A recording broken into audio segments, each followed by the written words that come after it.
उत्तर प्रदेश लोक सेवा आयोग को लेकर के जो अभी तक कन्फ्यूजन था हम लोगों के बीच में कि परीक्षा होगी कि नहीं होगी, तो इतने अथक छात्रों के अथक परिश्रम के बाद सरकार ने अपना निर्णय बदल दिया है। और वस्तुतः होना भी यही चाहिए था, क्योंकि अभी तक जो प्रवृत्ति बनी रही है परीक्षा की वो एक दिवसीय रही है, और 2 दिन में परीक्षा होकर के काफ़ी घाल-मेल हो जाता है, इसलिए एक दिन में ही परीक्षा 2 पाली में होना यथोचित प्रतीत होता था। परंतु चलिए, अब जो निर्णय हो गया है वो हो गया।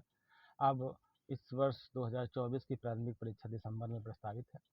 ये दैनिक जागरण के पेपर की जो सूचना थी वो मैंने आप लोगों के साथ साझा कर दिया है, और परीक्षा की तिथि भी निर्धारित हो चुकी है, उसकी भी सूचना आ चुकी है। उसको मैं आने वाले नेक्स्ट अपने चर्चा में शामिल करूँगा। आज मेरा उद्देश्य केवल ये था कि यह स्पष्ट करना कि परीक्षा 2024 की 2024 में ही हो जाएगी। इसको लेकर के कोई पूर्वाग्रह ना रहे मनोमस्तिष्क में छात्रों में, और अपने परीक्षा की तैयारी को आप अपने अंतिम रूप देते रहें। जिस तरीके से विभिन्न प्रकार के तथ्य परीक्षा में पूछे जा रहे हैं, उसी के क्रम में देखिए ये एक बहुत महत्वपूर्ण तथ्य है कि 2 वर्षों में सबसे तेज़ बढ़ा है भारत का वस्तु निर्यात।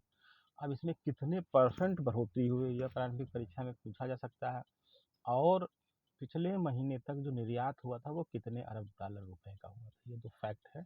हालांकि ये समसामयिक के विषय हैं जो विभिन्न प्रकार की समसामयिक पत्रिकाओं में आपको आसानी से उपलब्ध हो जाएंगे, परंतु मित्रों इसके आधार पे ये समझने में आसानी रहेगी कि आप खुद समाचार पत्रों के किन बिंदुओं पर अपना फोकस रखना है। ये कलेक्शन उसी तरफ आपको डायरेक्शन में ले जाता है कि यद्यपि समाचार पत्र में बहुत सारी सूचनाएं रहती हैं, बहुत सारी स्थानीय जानकारी रहती हैं, लेकिन वे जानकारियाँ जो परीक्षा के लिए अति महत्वपूर्ण हैं, या परीक्षा में जिसकी आने की संभावना है, या आपसे इंटरव्यू में जिससे प्रश्न पूछा जा सकता है, मुख्य परीक्षा में पूछा सकता है, यहाँ पे कलेक्शन आपको उसी ओर इंगित करते हैं।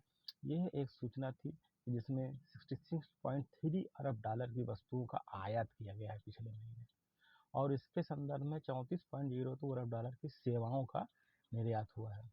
अब ये फैक्ट पिछले जब हम लोग परीक्षा देते थे तो अक्सर आ जाता था, तो मैंने इसमें डाल दिया। इसी से जुड़ा हुआ एक नया समसामयिक तथ्य है कि राष्ट्रीय जल नीति, इसके संदर्भ में आप देखें मित्रों, परीक्षा उत्तर प्रदेश लोक सेवा आयोग की परीक्षा सेकंड हाईएस्ट मानी जाती है, क्योंकि आईएएस अखिल भारतीय सेवा जो संघ लोक सेवा आयोग द्वारा आयोजित होती है, उसके बाद सबसे ज़्यादा परीक्षार्थी इसी परीक्षा में शामिल होते हैं, और इसका प्रश्नों का स्तर भी राष्ट्रीय स्तर का होता है।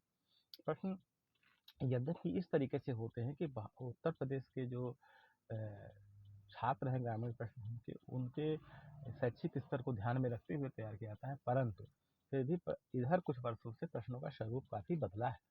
तो इसलिए आपकी तैयारी बहुआयामी होनी चाहिए, जिससे कि आप परीक्षा में प्रारंभिक परीक्षा में सफल हो सकें। सामान्य अध्ययन के साथ सीसेट का भी एक प्रश्न पत्र होता है, उसमें हिंदी, इंग्लिश और सीसेट के संदर्भित जो टॉपिक है उससे प्रश्न आते हैं, उस पर भी एक दिन हम अपना चर्चा करेंगे, क्योंकि उसमें भी 33% मार्क्स लाना अति आवश्यक है।